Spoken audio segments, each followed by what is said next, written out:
2024 లేదా 25లో డిగ్రీ లేదా బీటెక్ చదివారా? సాఫ్ట్‌వేర్ జాబ్ కోసం ఎదురు చూస్తున్నారా? అయితే కోడ్ జ్ఞాన్ 100 డేస్ కోర్సులో చేరండి, జాబ్ సాధించండి. సో ఎన్ని మంత్స్ అయింది ఇక్కడ జాయిన్ అయ్యి మీరు? 3 మంత్స్ అయింది కోడ్ జ్ఞాన్‌లో జాయిన్ అయ్యి. ఓన్లీ 3 మంత్స్ అయింది. ఓకే. అవునండి. Education background? నేను బీటెక్ సిఎస్సినే 2025 లోనే పాస్ అవుట్ అయినాను మల్లారెడ్డి యూనివర్సిటీ నుంచి. ఓకే. సో ఇక్కడ ఏ కోర్స్ తీసుకున్నారు కోడ్ జ్ఞాన్‌లో? కోడ్ జ్ఞాన్‌లో జావా ఫుల్ స్టాక్ తీసుకున్నానండి. ఇప్పుడు కోర్ జావా అయింది ప్రస్తుతానికి. ఓకే. దసరా తర్వాత అడ్వాన్స్ జావా స్టార్ట్ అవుతుంది. ఓకే. సో కోడ్ జ్ఞాన్‌లో జాయిన్ అయ్యే మొదటి రోజు ఏ ఎక్స్పెక్టేషన్‌తో వచ్చారు ఇక్కడికి? ఎక్స్పెక్టేషన్స్ అంటే చాలా హై ఉన్నాయండి. చాలా నేర్చుకోవాలా అని. ఆ తర్వాత వీక్ బై వీక్ సార్ వాళ్ళు చెప్పడం అన్ని నోట్స్ చేసుకోవడం, మళ్ళీ వీక్ బై వీక్ ప్రతిరోజు అసైన్మెంట్స్ ప్రాక్టీస్ చేయడం, మళ్ళీ డైలీ ప్రాజెక్ట్స్ చేయడం, ఇవే ఎక్స్పెక్టేషన్స్ అలా జరిగిపోయింది. ఓకే. జాబ్ అంటూ ఏ గోల్తో జాయిన్ అయ్యారు? End of the day job కావాలని ఇక్కడ దాకా మనం వస్తాం. ఒక ట్రైనింగ్ ఇన్స్టిట్యూట్లో జాయిన్ అయిన తర్వాత end of the day goal అదే ఉంటుంది, పలానా కంపెనీలో జాబ్ క్రాక్ చేయాలి అని.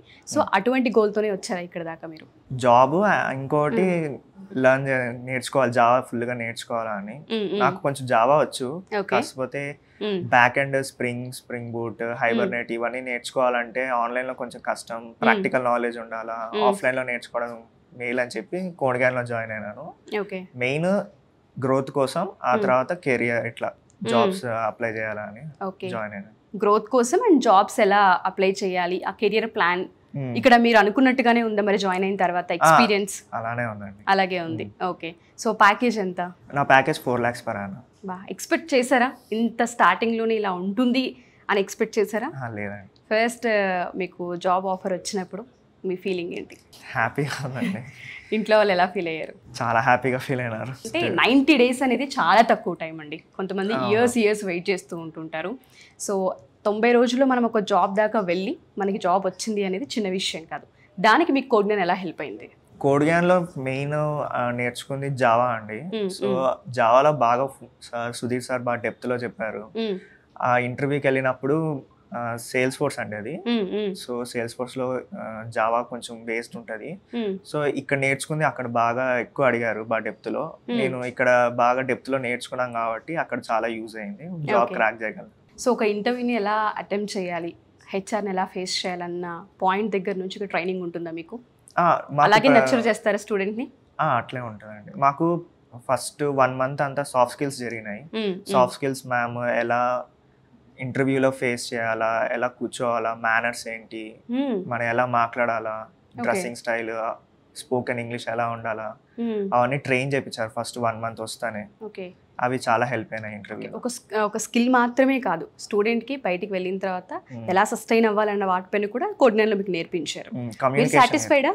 చాలా సాటిస్ఫైడ్. చాలా మంది జాబ్స్ కోసం ప్రయత్నిస్తూ ఉంటుంటారు. బీటెక్ ఫినిష్ చేసి ఒక మంచి రైట్ ఇన్స్టిట్యూట్ కావాలనుకుంటూ ఉంటారు. కెరియర్ మంచి గ్రోత్లో వెళ్ళాలి అంటే ఇన్స్టిట్యూట్ అనేది మేజర్ రోల్ ఉంటుంది. మీరు ఇందాక ఒక వర్డ్ యూస్ చేశారు, ప్రాక్టికల్ నాలెడ్జ్ అనేది చాలా అవసరం అని. ఆ ప్రాక్టికల్ నాలెడ్జ్ మీకు ఇక్కడ అందిందా? ఖచ్చితంగా అందిందండి. ఎందుకంటే ప్రతి వీక్ అసైన్మెంట్స్ ఉంటాయి, అవి చేయాలా, చేసేటప్పుడు ప్రాక్టికల్ గా పెడుతుంటాం మనము. మళ్ళీ ప్రాజెక్ట్స్ ఉంటాయి స్టార్టింగ్ నుంచే, అది ఎంత చిన్న టాపిక్ అయినా ప్రాజెక్ట్ చేయొచ్చు. సో అలా మ్యామ్ వాళ్ళు కూడా, జయ మ్యామ్ ప్రాక్టీస్ సెషన్ మ్యామ్ ఉంటుంది, తను కూడా హెల్ప్ చేస్తూ ఉంటుంది ప్రాక్టికల్ గా ప్రాజెక్ట్స్ డెవలప్ చేసేటప్పుడు ఎక్కడైనా ఇష్యూస్ వస్తాయి. సో అట్లా డెవలప్ అవుతూ వస్తున్నాను.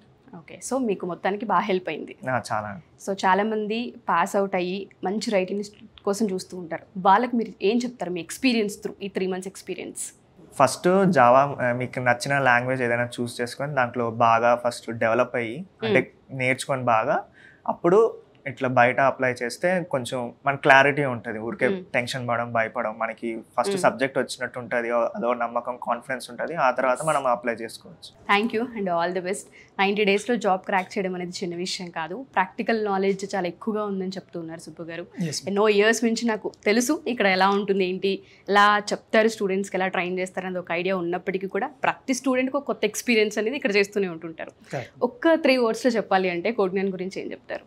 ప్రాక్టికల్ నాలెడ్జ్, చాలా సపోర్టింగ్, మళ్ళీ చాలా డెప్త్లో వెళ్ళి చెప్తారు. Congratulations and all the best మీకు.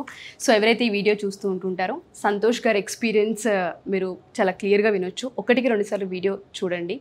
తను ఎడ్యుకేషన్ ఫినిష్ చేసిన తర్వాత కోడ్9 3 months మాత్రమే, అంటే 90 daysలోనే ఇక్కడికి జాయిన్ అయిన తర్వాత ఫస్ట్ మంత్లో అసలు మనం సిట్టింగ్ పొజిషన్ ఎలా ఉంటుంది, హెచ్ఆర్ని ఎలా ఫేస్ చేయాలి, ఎలా కమ్యూనికేట్ చేయాలి, కమ్యూనికేషన్ స్కిల్స్ ఏంటి, వీటన్నిటిని కూడా వీళ్ళు గైడ్ చేయడం జరుగుతూ ఉంటుంది.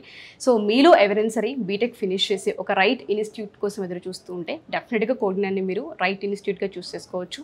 Anyway congratulations, all the best. Congratulations Subbu garu. Thank you so much.